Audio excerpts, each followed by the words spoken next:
if you've ever wondered what fixed and growth mindset means or comes from, or where do these terms come from, then you need to get this book, Mindset by Dr. Carol S. Dweck. This was my book for the month of August, and let me tell you, it was worth every cent that I got this book for.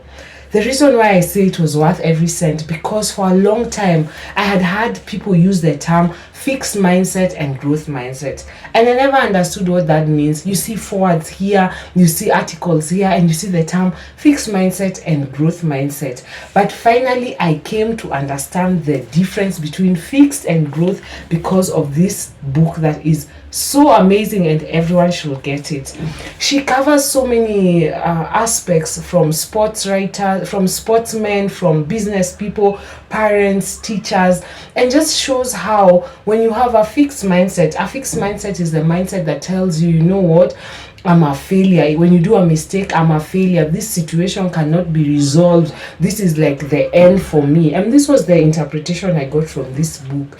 And growth mindset are those individuals when they go through different aspects of life. And even though they face challenges, even though they face failures, they don't allow these failures and these situations to define who they are.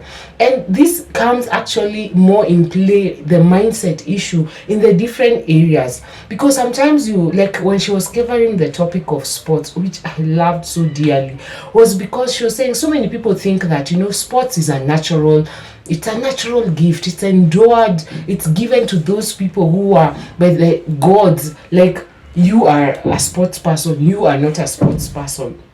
And so many times you believe that because you're told, what, you know, you're not a natural swimmer, or you know, you're not a natural basketballer. But when she went through the numerous examples, and another thing about why you need to get this book, if you love stories, there are a million stories, practical example and case studies that she covered, so that you can understand what she means by fixed and growth mindset. And so they did studies after studies, and looking at case studies at sportsmen who are naturally endowed by the gift of, you know what, this person is athletic, they have an athletic body, they have the athletic gift, and not just one sport, different sports. And one thing they discovered, those people who had the mindset that they had a fixed mindset, they had the opinion that, you know what, I'm naturally talented, I have the gift of being a tennis player, golf player, whichever sport that is.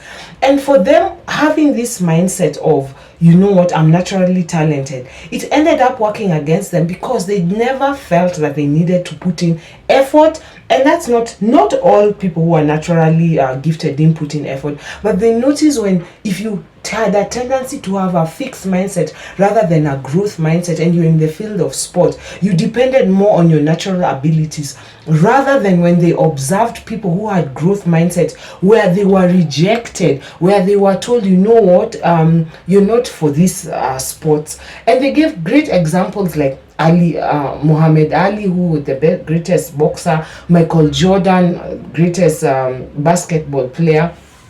They had been rejected in their different fields of sport because they were not naturally endowed or talented in that respective field. But one thing that set them apart is that they had the growth mindset. That is, I can put in the effort, I can put in the work, and even though I fail, this is feedback that I'm being given back by the particular results of my field out there. And that's why you will find that so many times there were matches that were set against Ali, and everyone knew for sure he was going to lose. But his one great match, he had the mindset, and so he studied, he put in the work, he knew what his opponent ate, the people he hung out. He studied and studied so much more than depending on his own attributes. So when, even by the time he was entering the match, he already knew that, you know what, I'm already a winner, I'm already a champion. And even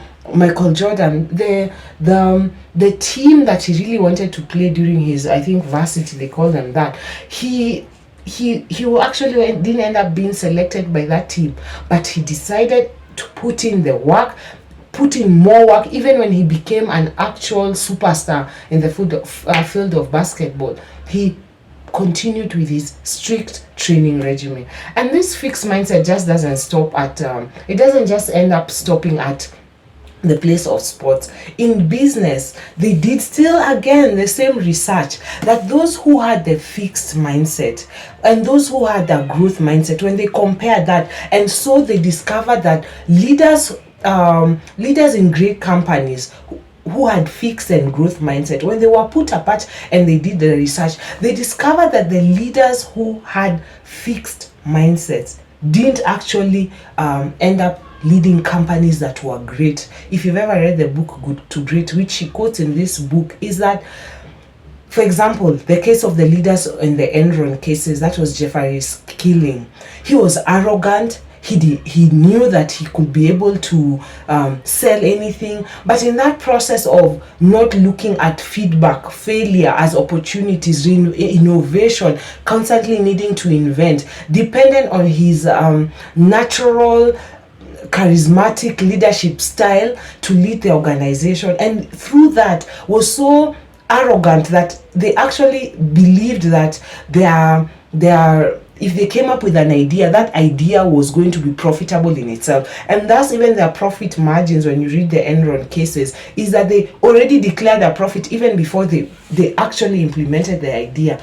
And compare this with such great leaders like the case of the guy who led the General Electric company. He had a growth mindset, and with that means he went and listened to the workers at the different industrial lines. He had their feedback. He continuously eliminated an entitlement that, you know what, I'm in management, I am a management person, so I deserve better than everyone else.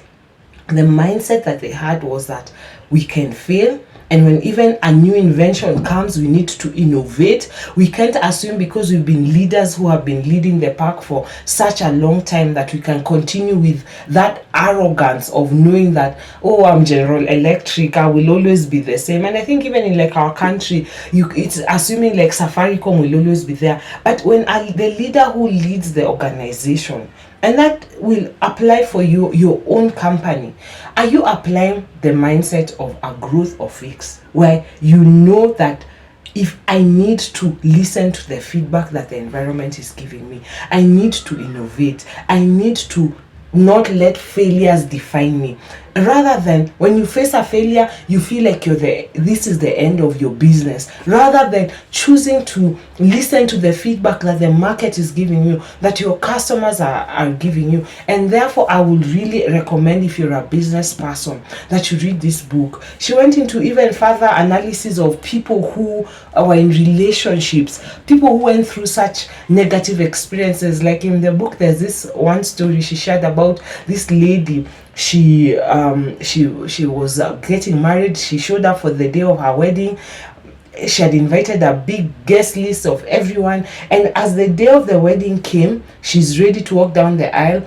The man she was meant to get married did not show up, and that was an opportunity. And such situations test whether you have a fixed mindset or a growth mindset. This would have been perfect for her to destroy her, but she chose a different outcome. She went to her room, cried. Yes, the groom has not showed up, but she was like, you know what?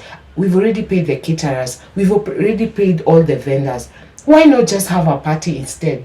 And so she removed her gown, dressed up, and told every guest that today we are going to celebrate the fact that she's still alive, and the fact that life is going to just enable her to prosper. What even was salt to injury is the man, the groom, decided to actually use their honeymoon tickets and went on the holiday with himself and someone else. And this would have devastated her. But she knew that she is better than this person. And maybe this was a blessing in disguise, that had she gotten married to this person, things would have even been more harmful. But had this happened to a fixed mindset individual, most of the cases, based on how the author was describing, is that the person will have committed suicide, worse off, depression. But when your mindset, the type of mind that you develop, is it growth mind based, where you decide, you know what, I am going to look at this as an opportunity. And lastly, because I'm really trying to summarize, because I always tell you in my reviews of books, I can't share everything that is written in a book, because I want you to go and get this book. She was talking about parenting. Let me tell you, I didn't know. I have been going through this process of my whole parenting journey. I thank God I have read this book till now. They notice that the parents who praise their children because they were smart, because they were gifted, because they were intelligent, it actually came to work in effect negatively towards them. What way will you think? You every day you tell your child, oh, you're so smart, oh, you're so gifted, so you're already pumping your child up to have a fixed mindset where I am smart. My talents are the ones that enable me to thrive and to prosper. So as this child is growing up, they started noticing that children raised from such fixed mindset parents, is that when they were given an opportunity where they will fail, or where their talents or their gifts were not being praised, like, oh, you're always number one, oh, you're always the top of their class. When they faced failures, they actually crumbled compared to children who are praised for their efforts, who are praised for even though they failed, standing up, trying again. And so in society, they notice if children were praised up, and this is something especially for our generation where we are like, all your comments need to be liked, you have to always receive positive feedback. It worked against them, because, for example, maybe you went to Alliance, you were always number one in your class, always number one in your what is it called, biology, physics, all the grades, and so you always knew you were great. They observed, if this child went to university where all number ones have gone to, and this child fails, it actually destroyed them, because their identity was in them being the best, and not being that the fact that they put in effort rather than putting in. And so if you have children, I would highly recommend, or if you're a teacher, because there also a segment of being teachers where choosing to raise your children with a fixed and growth mindset works for them, because they end up not feeling entitled. They don't end up feeling like the world owes them, or when things fail, they end up blaming others for their failures, rather than acknowledging that I had a part to play in this situation, and that I can actually learn. I can actually learn from my mistakes. I can actually learn from the feedback that the environment is giving me.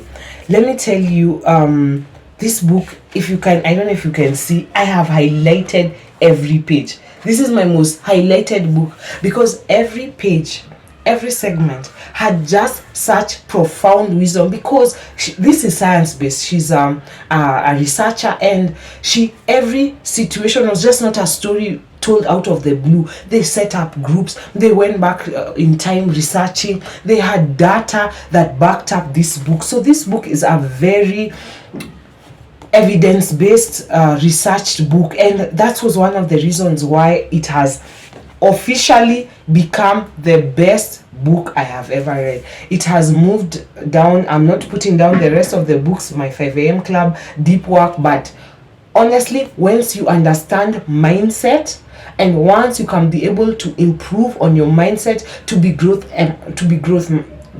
minded, or have a mindset that is growth empowered or towards growth rather than fixed, then it changes so many areas of your life. And for me, one of the things in my application of myself is, I notice if I tell myself that this situation, yes, I had intended it to be perfect, maybe a perfect video, but now I can tell myself, you know what, I made a mistake on this video. Next time, this is what I'm going to improve. In my work, this was what I was meant to do. Next time, I'm going to improve. If my client gives me feedback, rather than feel like this client is being biased towards me, I can be like, what is this person actually telling me? What information have they seen that I need to improve on, and give my best in the next project, or repeat that project, so as to show that, you know what, It's for my benefit, it's for my growth. And that's the thing, it's for your growth, it's for you to become not better, but for you to always have a situation where failure does not define you. You're always growing, you're always knowing that this is a journey, this is a process of growth, and there's no final destination. Because sometimes you end up for businesses, you set your quota as 5 million and you achieve it, and because you have a fixed mindset as a leader, you feel like this is my comfort zone, this is where I've reached. But with a growth mindset, you can always be pushing the bar of innovation, because you're not allowing the status quo to define you. As a sports person, you then now don't depend on your natural giftings. And if you have children who are gifted, you're not praising them or setting them up for failure because of your praise. Education systems, it rewarded those who are number one, number one, number one. But you actually see sometimes most of the people who set up businesses are people who you didn't even imagine, because they failed so much, they've been given feedback, they've learned to improve, and so now they can even be able to take risks in their lives. And that's why maybe being an entrepreneur doesn't even shatter them or scare them, because it's about life. You will not be perfect, you will have moments of failure, but if you choose to use the feedback that life is giving you and improve, then you're honestly hurting yourself. So this book will help you change the way you think to fulfill your potential in school, your potential in business, your potential in sports, your potential as a parent, your potential as a teacher, your potential as a friend, your potential as a partner, because there were every segment. It was not just for one category of person. As you read this book, you will find yourself. So I highly recommend, if there is a book, one book, if you read one book the whole year other than the Bible, please read this book, Mindset, by Dr. Carol S. Dweck. And I guarantee you will write to me and tell me that this book was worth every penny that you got. I'm not being paid to promote this book by anyone. I don't even think she knows who I am, but the information that you will get from this book will transform your life. It has transformed how I'm parenting, it's transformed how I'm relating with my husband, it's transformed how I am relating and thinking about my business, it's transformed how I'm thinking about gifts and talents, and it's really transformed how I view myself as an individual. That every situation is an opportunity of, it's an opportunity of growth. It's not an opportunity of it's not a place of fixed definitions. Be blessed. Go buy this book.